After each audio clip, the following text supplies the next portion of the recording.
Ty namantsika manaraka ty dia maniry mba iraisantsika fo amin'ny fitondrana mibavaka.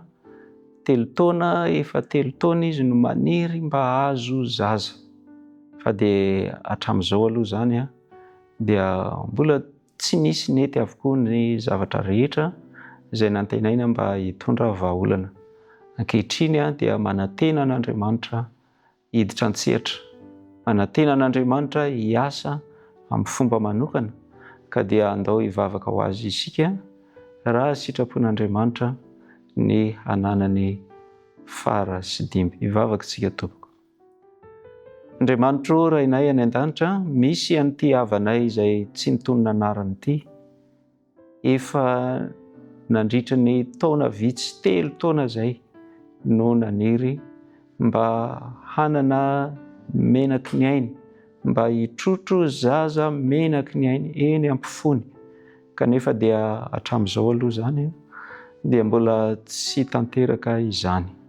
Dia izany indrindra no hitondranay ny zavatra, toe-javatra eo anatrehanao. Andriamanitro maniry mafy an'izany izy. Ka satria izahay zanakao dia maniry ny fikarakaranao, matoky fa ianao dia mihay anay, dia velarinay eo anatrehanao izany faniriany izany. Ka raha mahasoa azy Andriamanitro, raha mbola azo atao ihany, raha mbola sitraka ao ihany ka mahamety azy, mahamety ny fiainany, Andriamanitro ianao anie hamaly ny vavaka izay ataony. Ianao anie hiaino any an-danitra ny amin'izany vavaka izany. Amboary ny fon'ity zanakao ity mba ho tena mitady anao tokoa izy. Ary mino izay Andriamanitro fa izao toe-javatra lalovany izao dia antso avy aminao ny mba ahaizany tena mametraka tokoa eo aminao ny fiainany rehetra, ary tsy ny fahazony zanaka ihany fa ny fiainany manontolo sy ny ho anjarany mandrakizay mba ho tena hitady anao hitolona mibavaka anie izany zanakao izany.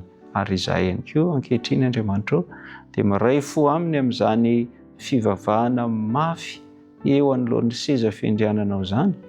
Raha mbola mba azo atao dia mba ho henonao any an-danitra anie izany antom-bavaky ny zanakao izany. Ianao nefa mahafantatra mihoatra lavitra noho izahay izay mahasoa anay. Ka dia aoka ny sitraponao Andriamanitro no tanteraka. Tanoninay amin'ny anaran'i Kristy izany vavaka izany. Amen.